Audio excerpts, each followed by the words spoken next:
남과 북이 차관급 당국 회담을 개최하기로 하면서 대화 분위기를 이어가고 있습니다. 그런데 북한이 지난 28일 동해상에서 잠수함 탄도 미사일 발사 시험을 한 정황이 포착돼 주목되고 있는데요. 왜 당국 회담을 앞두고 발사 시험을 한 건지 북한의 의도 짚어보겠습니다.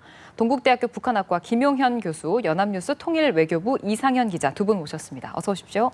안녕하십니까. 안녕하세요. 네, 자 먼저 이제 방금 전에 전해드렸는데 지난 토요일에 동해상에서 잠수함 탄도미사일 발사 시험을 했다. 이 소식 정리를 좀 해주시죠. 예, 그렇습니다. 북한이 잠수함 탄도미사일, 이제 네. SLBM이라고 약칭으로 부르는데요. 네. 시험 발사를 했으나 결국 실패했다. 이렇게 네. 확인되고 있습니다. 아. 국정원과 정부 소식통의 이야기를 일단 종합하면요. 북한은 지난 28일 오후 2시 강원도 원산 앞바다에서 잠수함에서 SLBM을 시험 발사한 것으로 파악됩니다. 하지만 이후 미사일의 궤적이 전혀 이제 포착되지 않은 점을 고려했을 때 예. 발사가 실패한 것으로 파악된다고 이렇게 당국은 설명했습니다. 네. SLBM은 기본적으로 캡슐 안에 들어있는 상태로 잠수함에 이제 설치가 되었다가 이를 그대로 발사관에 넣어서 발사하게 되는데요. 예. 그렇게 된다면 이제 정상적인 발사가 이루어졌다면 수면 위로 미사일이 이제 올라와야 하는데 이제 미사일이 올라오지 않고 일부 관련 부품만이 물 위로 떴다 이런 식으로 전해지고 있습니다. 네. 일단 이날 SLBM 미사일을 발사한 것으로 이제 동원된 것으로 추정되는 잠수함은 이미 북한이 이제 지난 5월에 1차 발사를 실시해서 성공한 경험이 있는데요. 네. 그때 활용됐던 심포급 잠수함, 즉 이제 2,000톤급 잠수함으로 이렇게 전해지고 있고요. 근데 정부 소식통은 이번 발사에 대해서 북한이 SLBM을 오래전부터 개발하고 있지만 최종 성공까지는 도달하지 못했다. 그런 것을 보여주는 실험이 아니냐 이렇게 좀 분석이 되고 있고요. 네. 그것에 따라서 이제 최종 성공까지는 좀 시간이 걸릴 것으로 보인다. 이렇게 전망했습니다. 이제 북한은 앞서 이번 달 11일부터 내달 초까지 이제 강원도 원산 앞바다의 광범위한 구역에 항행 금지 구역을 설정했는데요. 그런 것으로 미뤄봤을 때 이제 조만간 미사일 발사가 있지 않겠느냐 예측이 나왔고 관련해서 이제 정부 당국이 이제 상황을 주시하고 있던 상황이었습니다. 예, 자 팩트 정리를 한번 해봤습니다. 일단 토요일에 동해상에서 SLBM 발사 시험을 한 건 맞고 실패한 것으로 보인다라고 했는데 네. 궁금한 건 보도를 왜 안 했을까요? 실패해서 그런가요? 두 가지 측면입니다. 하나는 지금 말씀하신 것처럼 실패했다. 그렇게 판단할 수 있겠습니다. 예. 김정은 제1위원장이 이번에도 참관을 하지 않았느냐. 그런 이야기가 지금 나오고 있는데요. 예. 만약에 성공했다면 당연히 보도를 했을 것 같은데 보도가 안 된 것은 지난번엔 사실은 사출 실험이 있었고 네. 엔진 점화까지 돼서 한 150m 정도 날아가는 그 동영상이 나왔지 않습니까? 네. 그것은 이제 초보적인 단계에서 SLBM의 이제 성공의 하나의 과정을 거쳤다 이렇게 봐야 되는데 이번에 이제 좀 더 높은 수준의 고난도의 그런 실험을 준비했다 이렇게 봐야 되고 지금 이상현 기자 말씀하신 것처럼 보호막 그러니까 그 물속에서 미사일이 나오기 위해서는 그 보호막 안에 들어 있어야 됩니다. 네. 나오면서 보호막이 벗겨지고 그러면서 이제 미사일의 점화가 이루어지는 거거든요. 예. 그렇게 보면 보호막만 발견됐다 이것은 실패했을 가능성이 높다 이렇게 봐야 되고 또 하나의 측면은 북한이 어쨌든 지금의 7차 당대회가 내년 5월인데 네. 지금 분위기로서는 뭔가 성과들을 좀 보여줘야 되는 부분들이 있습니다. 그런데 이번에는 어쨌든 그런 성과를 드러내기에는 초보적인 수준에서 문제가 있었다. 이런 차원에서 예. 이번에 공개를 안 했다.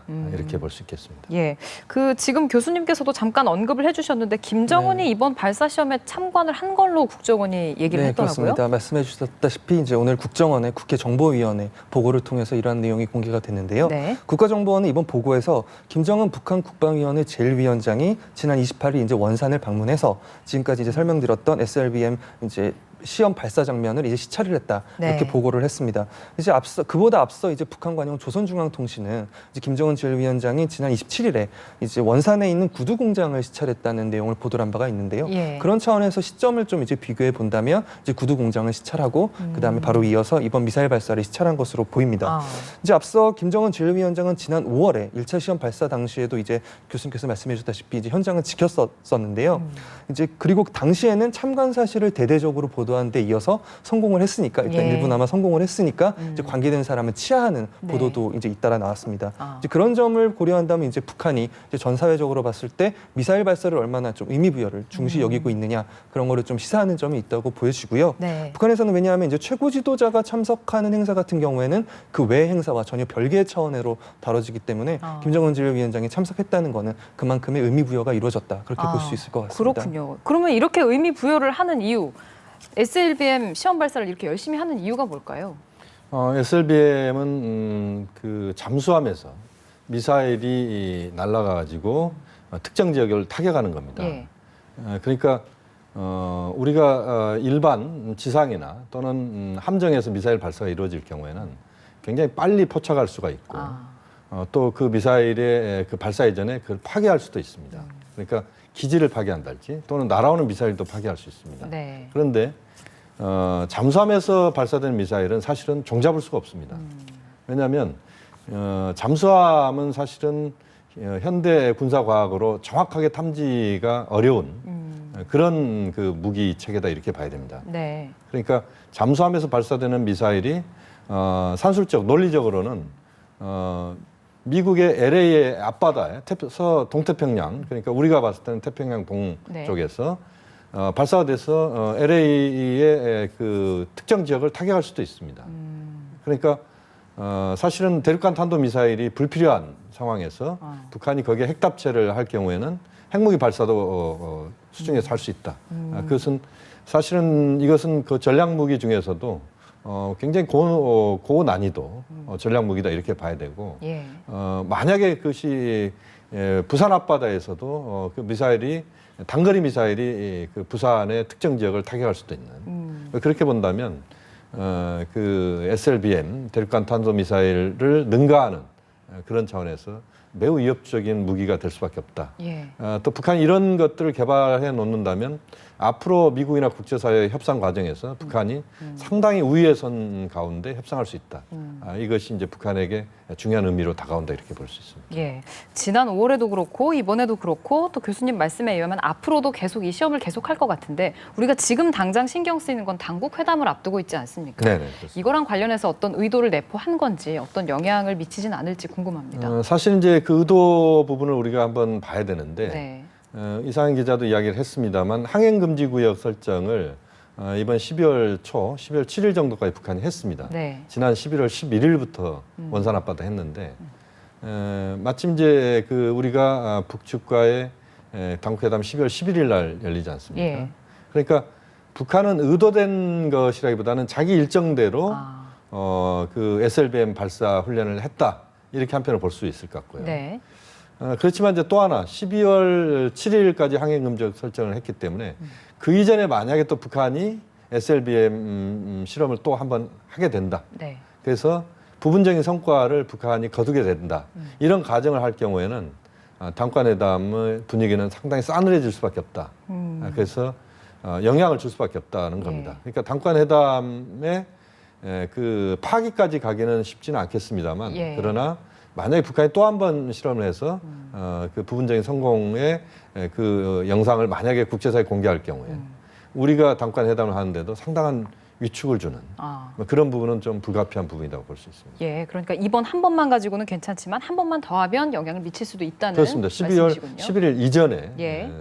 북한이 발사를 할 경우에 네. 한해서 그렇습니다. 알겠습니다. 우리 정부는 어떤 입장을 표명했습니까? 네, 교수님께서 말씀하신 국제사회 부담 이제 그런 것과도 좀 연계된 부분이라고 볼 수 있겠는데요. 네. 국방부는 이제 30일 오늘이죠. 북한이 이제 잠수함 발사 탄도미사일을 개발하고 발사 시험을 하는 것은 이제 결과적으로 봤을 때 유엔 안전보장이사회 결의 위반이라고 이제 규정했습니다. 국방부 대변인은 이제 이날 정례 브리핑에서 북한은 어떠한 탄도미사일도 개발하거나 시험 발사하는 것이 이제 안전보장이사회 결의로 이제 할 수 없도록 되어 있다. 그런 의미에서 봤을 때 북한이 SLBM 발사 실험을 한 것은 사실상 안보리 결의 위반이다. 이렇게 네. 정확히 규정을 했고요. 김 대변인은 그러면서 어찌됐건 이제 북한이 SLBM 개발 실험을 계속하고 있고 그러한 차원에서 이게 중요한 부분이기 때문에 한미 당국이 개발 실험 과정을 예의주시하고 있다 이렇게 밝혔습니다. 통일부 대변인도 마찬가지로요. 자세한 부분은 이제 정보 사항이라서 밝힐 수 없다 이렇게 좀 한정 지으면서도 북한이 SLBM을 개발을 지속해 나가고 있는 상황이기 때문에 한미 당국이 관련 동향을 예의주시하고 있다 이렇게 밝혔습니다. 글쎄 이런 게 하면 이제 안보리 결의 위반이다 이렇게 입장을 표명하고 또 뭐 네. 불필요한 긴장 조성을 하지 말라 촉구하고 이런 건 하는데 좀 실질적으로 국제사회에 힘을 합쳐서 지금 SLBM 계속 발사 시험을 할 것 같은데 실질적인 압력을 가할 수는 없습니까? 그 실질적인 압력을 가할 수 있는 방법은 현재로서는 직접적인 압력을 가할 수 있는 방법은 별로 없다. 예. 이렇게 말씀드릴 수밖에 없습니다. 왜냐하면 지금 이상한 기자 이야기했습니다만 유엔 안보리의 지난번 결의안은 북한의 탄도미사일 개발이나 실험을 금지하는 겁니다. 네. 근데 지난번 5월 달에 했던 건 북한이 사출 실험을 한 겁니다. 그러니까 탄도미사일이 날아간 건 아닙니다. 예. 한 150m 정도 해상에서 솟구쳤다가 떨어진 거거든요. 예. 그러니까 이번에도 만약에 그 탄도미사일이 어떤 탄도 궤적을 그려서 뭔가 그 탐착 지점을 형성해서 떨어지거나 이렇게 되면 그것은 이제 안보리 결의 위반이라고 명확하게 이야기할 수 있는데 네. 지금 북한이 하는 실험 정도 갖고는 안보리 결의 위반이다라고 명확하게 이야기할 수 없습니다. 이번에 우리 국방부 대변인도 사실상 안보리 결의안 위반이다 이렇게 이야기했습니다. 네. 그러니까 사실상이라는 표현을 썼거든요. 그렇게 보면 북한의 이런 그 미사일 개발 훈련이랄지 이런 부분들에 대해서 국제사회가 압박을 가할 수 있는 그런 명분이나 이런 부분들은 큰 틀에서는 있지만 예. 구체적으로 이것을 접근하는 것은 쉽지 않다. 이게 또 우리의 고민이다 이렇게 볼 수밖에 그러면 없습니다. 시험이 조금 더 진행이 되면 압력을 가할 수 있다는 말씀이신가요? 그렇죠. 그렇게 되면 이제 그 탄도미사일 개발이나 실험이라고 하는 그 안보리 결의안 위반 사항에 명확하게 들어가기 때문에 네. 국제사회가 이제 제재를 가할 수 있습니다. 중국도 동참할 수 있고 네. 국제사회에 동참할 수 있는데 지금 수준에서 그것을 안보리 결의 위반이다 해가지고 유엔 안보리에 상정한다 할지 이런 것들은 현실적으로 좀 쉽지 않다.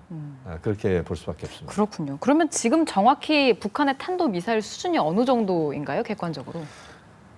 북한의 전체적인 탄도미사일 수준은 상당히 높은 수준에 와 있다 이렇게 볼 수 있습니다. 예. 그러니까 대륙간 탄도미사일에 거의 버금가는 그런 수준의 미사일 개발이 이루어졌다 이렇게 봐야 되는데 예.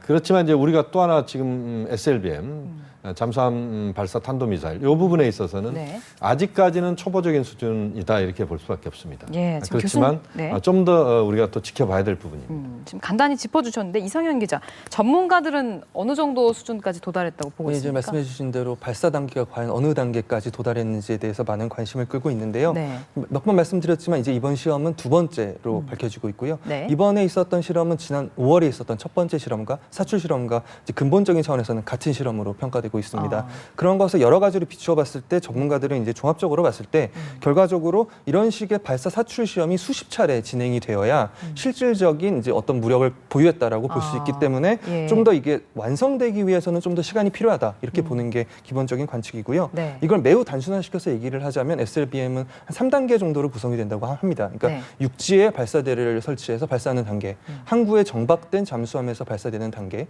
수중에 있는 잠수함에서 발사되는 단계 이렇게 3단계 정도로 구성이 된다고 하고요. 예. 특히나 이제 수중에 있는 잠수함에서 발사되는 단계를 수십 차례 실험을 이제 성공을 했을 이후에 실제 SLBM을 발사할 수 있는 단계가 된다고 합니다. 그리고 이 마지막 세 번째 단계에 와 있는 게 북한의 지금 현실이라고 평가가 되고 있고요.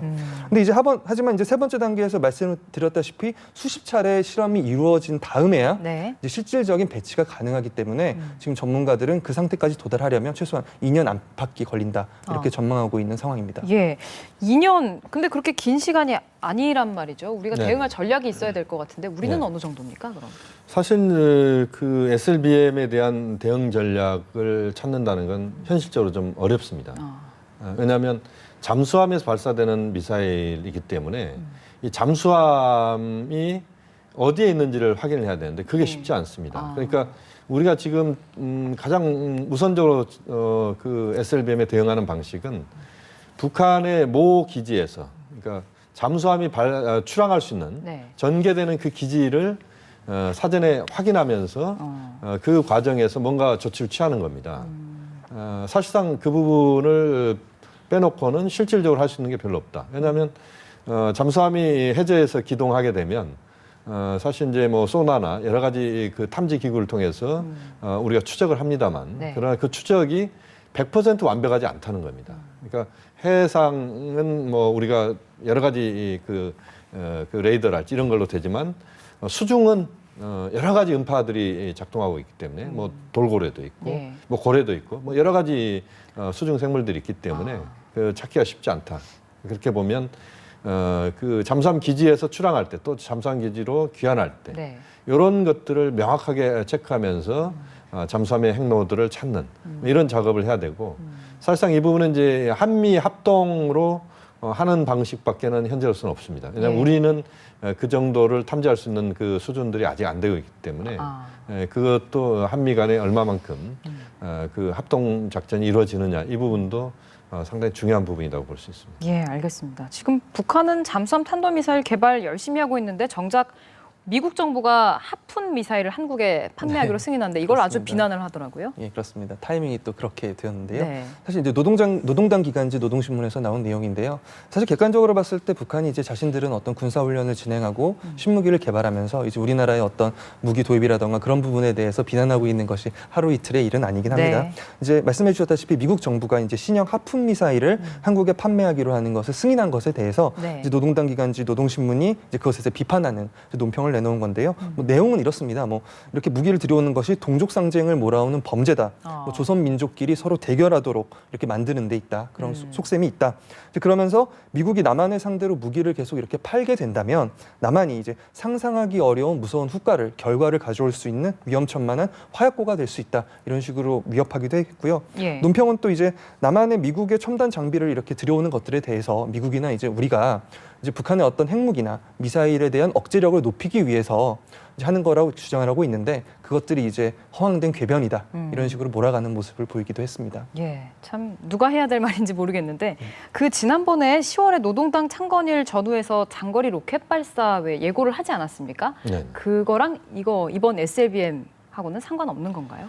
사실은 뭐 이제 북한이 장거리 로켓 발사의 가능성들을 우리가 이제 외부에서 많이 추정을 했던 부분들입니다. 네. 근데 이제 북한이 그런 행동으로 나가지 않았고 사실 북한이 장거리 로켓 발사를 하는 것은 이제 워낙 후폭풍이 크기 때문에 당분간 그 가능성은 저는 높지는 않다고 봅니다. 네. 오히려 SLBM의 그 사출 실험이랄지 이런 저강도 시위를 통해서 북한이 그 SLBM 발사 능력이 확대되고 있다, 커지고 네. 있다 이런 것들을 과시하면서 이걸 통해서 국제사회에 대해서 자신들의 어떤 군사적 능력에 시위를 하는 이런 쪽으로 당분간을 가는 가능성이 높다. 예. 이렇게 본다면 북한의 장거리 로켓 발사 가능성들은 좀 더 그 북한이 나중의 부분으로 나중 카드로 좀 두고 있는 것 아니냐 이렇게 또 전망할 수도 있겠습니다. 예, 당분간은 이 SLBM 발사 시험을 좀 주시해야겠네요. 그렇습니다. 예, 오늘 동국대 북한학과 김용현 교수, 연합뉴스 통일외교부 이상현 기자와 말씀 나눠봤습니다. 고맙습니다. 감사합니다.